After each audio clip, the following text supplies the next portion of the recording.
Hi, this is Grandma Lorie with the story of Abraham's sacrifice of his son Isaac. In order for you to understand today's story, we have to go back in the past about 13 years, before the story of Sodom and Gomorrah. All through their marriage, Abraham and Sarah prayed every day for the son God had promised to them. They wonder why it was taking so long. When would God keep his promise? Sarah saw the tears in Abraham's eyes as he watched the young sons of his servants, and her heart ached in sympathy.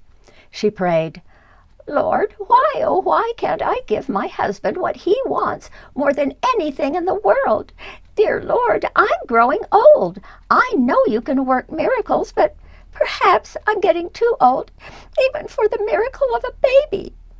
Sarah thought and thought about how she could give her beloved husband the son he craved. Now, there was a major belief in that time and that place that having children was the most important thing any family could do. A woman who didn't have any children was considered very poor, even if she had lots of gold and jewels. And a woman who had lots of children was considered rich, even if she had barely enough food for them to eat. So all the countries had made a law to help women who had no children. The childless woman could give her husband a concubine, a sort of helper wife who could have children. She wasn't a full wife, as the first wife was, but she was very important to all the family. Then, if the concubine bore children, those children would be counted as the actual children of the first wife. Both Sarah and Abraham knew of this custom, but they loved each other so much they had never wanted Abraham to have a concubine. When they came back to Canaan from Egypt, Sarah brought along an Egyptian servant girl named Hagar. Hagar was strong and healthy and very young. Hagar had served Sarah faithfully for years, and Sarah was very fond of her. Sarah thought, "If I cannot have children for Abraham, perhaps I can give my handmaid Hagar to Abraham to be his concubine. Then Abraham might have a son, and I will have a baby in my tent to raise as my own." We don't know how Hagar felt about Sarah's plan. Abraham was an old man, but he was rich and famous and very kind. Maybe the thought of having Abraham's son would help Hagar feel good about being a concubine. Otherwise, Hagar could never marry anybody. And how did Sarah feel about giving her old husband a lovely young woman? She must have ached in her heart. To her, sharing her husband must have been a terrible sacrifice, but she loved Abraham enough to try to fulfill his dreams of a child, a son. So Sarah took Hagar to Abraham and told him she wanted Hagar to be his concubine so he could have a child at last. Abraham took Hagar to be his concubine. And sure enough, in a few months, Hagar got pregnant. Abraham was very excited that at last he would have a child. When Hagar saw his happiness, she became very proud of herself. As her belly got bigger and bigger and bigger with the growing baby, she started to think she was much better than Sarah. Instead of being Sarah's friend and a servant, as she was before, now she was unkind to Sarah and teased her about being old and not able to have a baby.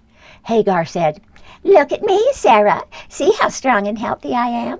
See how my baby grows and kicks within me? Poor Sarah, you're just a dried-up old stick. Soon Abraham will love me more than he loves you. So I don't have to do what you tell me anymore. I am really much better than you are." This kind of talk happened often. It stabbed Sarah to the heart and made her very angry. At last she could stand it no longer and went to Abraham. "My husband, it is your fault Hagar is so unkind to me. You're so proud of her for being pregnant that she can get away with being rude and cruel to me. Let the Lord judge whether I am telling you the truth." Abraham knew Sarah was right and said, "Oh, Sarah, I'm sorry. Hagar should be punished. You may punish Hagar any way you want, and I will back you up." So the next time Hagar said cruel things, Sarah punished her harshly. Hagar became afraid of what Sarah might do to her, maybe hurt her so much the baby inside her might die. So Hagar ran away from Abraham's camp and hid in the wilderness beside a spring of water. There she cried and prayed because she thought she would die out there in the wilderness. But an angel of the Lord came down to talk to her. "Hagar, what are you doing way out here? Where do you think you are going? You cannot run away. Go back to Sarah, apologize, and behave yourself. You are still her servant. Nevertheless, I promise you that the child you carry within you will be a son. You must call his name Ishmael. He will have dozens of children and hordes of grandchildren. He will be a wild kind of man, but he will be famous forever." So Hagar went back to camp and told Sarah, "I'm so sorry for being mean and rude to you. It was wrong of me. I promise to be kind and obedient from now on." Soon Hagar delivered a son for Abraham and named him Ishmael, as the angel had said. Ishmael grew up being headstrong and stubborn, which was also what the angel had said of him. But Abraham loved him dearly. He had a son at last. All this part I've just told you happened before Sodom and Gomorrah were destroyed. That was when the angels promised Sarah she would have a son of her own in 1 year's time. And that's just what happened.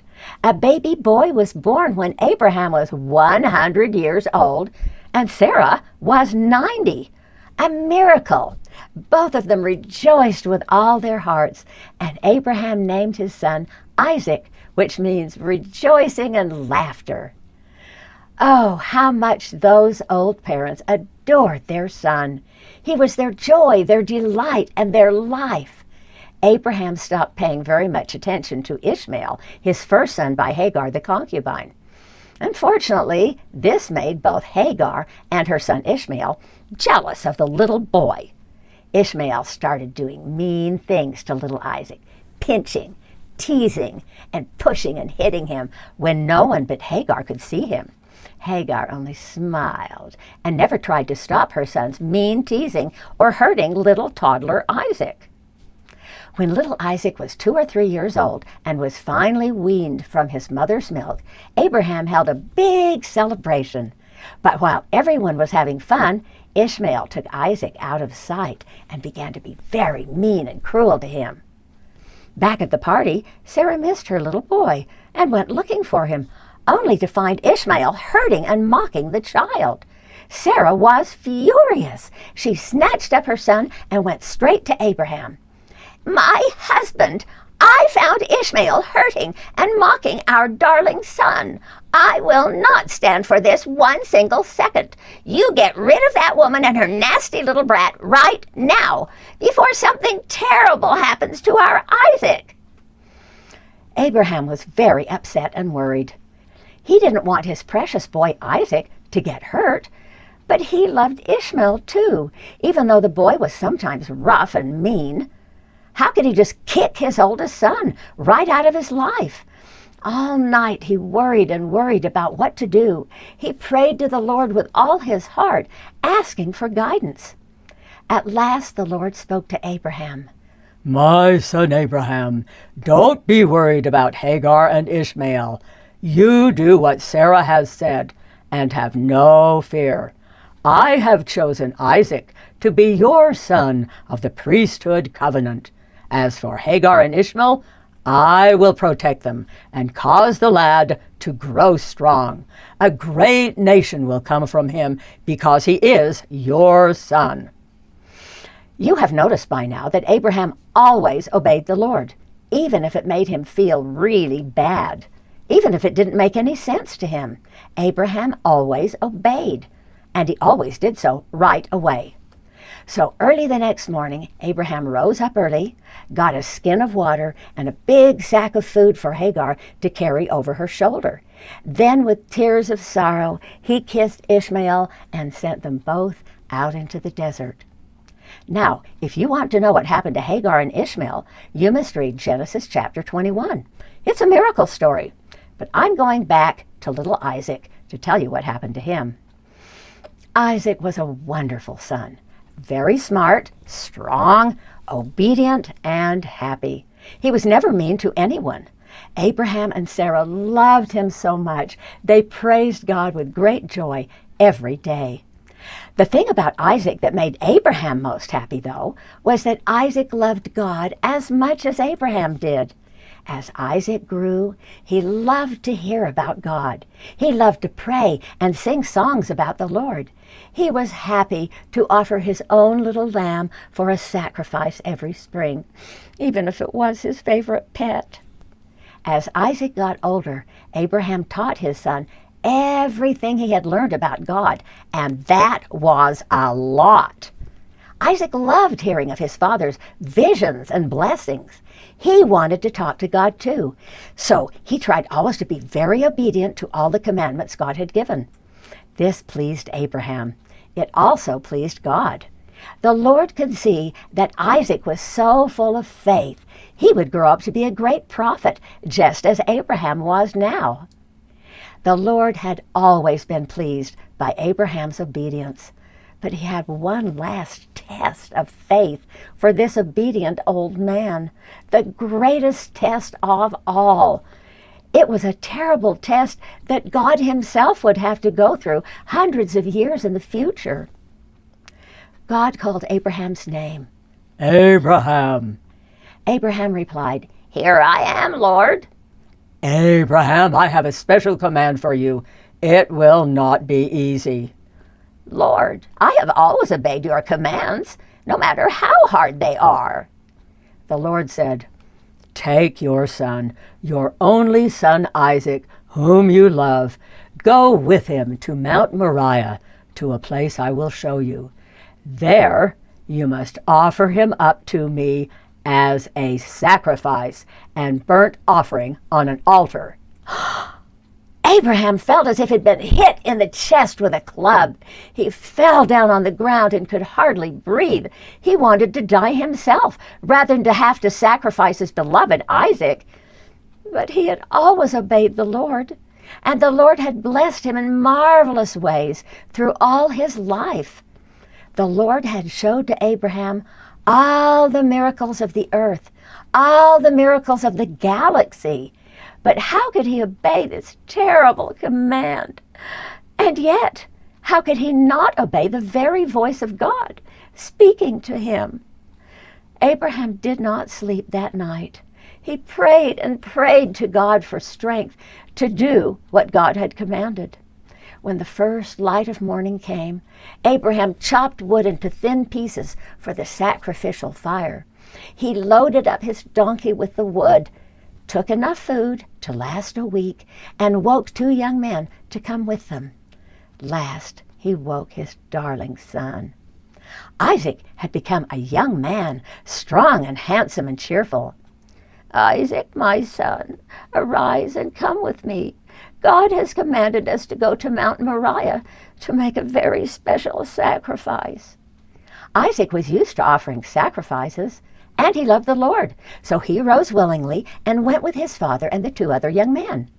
As they walked, he noticed how much his father was weighed down with sorrow, but he didn't know why. They traveled 3 days to a low mountain called Moriah. Abraham stopped and looked ahead with grief on his face. The Lord spoke to his mind, telling Abraham that that rounded mountain before them was the place for sacrifice. Abraham turned to his men. "My friends, stay here with the donkey. My son and I will go ahead and worship." Abraham lifted the bundle of wood onto Isaac's strong back. Then he took the pot of live coals to start the fire and the knife for sacrifice. "Come now, my son," he said, and walked up the slope of Mount Moriah. As Isaac carried the wood, he looked around and then at his father. "Father?" he asked. "Yes, dear son." "I was just wondering. I have the wood, and you have the fire and the knife, but where's the lamb for sacrifice?" Abraham could almost not speak for sorrow. "My son, God will provide himself a lamb for a burnt offering." He could say no more. The two of them climbed in silence until Abraham stopped at the highest point. Isaac put down the wood, and they gathered large stones for Abraham to build an altar. Then Abraham laid the wood carefully and properly on the altar. At last Abraham broke down and wept and embraced his son. "My son, my dear and only son, God has chosen you for the sacrifice. I would rather die 1,000 times myself than harm a hair of your head. But God has spoken with his own voice and commanded me. I must tie you up with cords and lay you on this altar. Oh, my son." Isaac was young and strong, and Abraham was old and weak. Isaac could have escaped his father, could have run away, or done many things to save himself. But Isaac loved God just as much as Abraham did, and if God said he was to be the sacrifice, then Isaac would obey. But Isaac must have been afraid. He too must have wept with confusion and sorrow. Isaac allowed his father to tie him up with cords and lay him on the altar. Still weeping, Abraham raised the long sacrificial knife, ready to plunge it down into his son's heart. At that exact moment, a voice rang out from heaven. "Abraham! Abraham!" Abraham stopped instantly, saying, "Here I am, Lord." "Lay not your hand on your son. Do not hurt him in any way. You have given me the final proof that you love me most of all, since you were willing to sacrifice your only son Isaac when I commanded you." Now Abraham wept with joy. He dropped the knife and bent to hug his son. Isaac too was mighty relieved and tearful. Abraham cried, "Oh, my dear God, how I thank you for sparing my son." Quickly he untied Isaac. "Dearest Isaac, how joyful I am that you can live." As Abraham lifted up his eyes, there in the bushes he saw a ram tangled up by his horns, not able to move. "Oh, Isaac, come with me. Let us catch that ram and sacrifice him in gratitude this day." Together Abraham and Isaac caught the ram, tied it up, and sacrificed it to God in great thanksgiving. Afterward the voice of the Lord spoke again. "Abraham, thus saith the Lord, I swear by my own self, that because you have been willing to offer up your son to me, that I will now multiply your blessings beyond everything. Your seed will be as many as the stars in the sky or the sands on the seashore. They will be stronger than their enemies. Because of your descendants, all the nations of the earth will be blessed with truth. All nations will be blessed with the salvation that will come from one of your great, great, great grandsons." Abraham knew God was speaking of the Redeemer of the world, who would be born one day. The old father and his strong son knelt in thankful prayer. Then they went back to their men and their donkey. Together all four returned home safely to Sarah. And in heaven, God knew there was one man on earth, at least, who understands what it means for a loving father to offer up his most beloved son as a sacrifice. When you think about this story later, remember that God loves you as his own dear child, more than you can ever know or believe.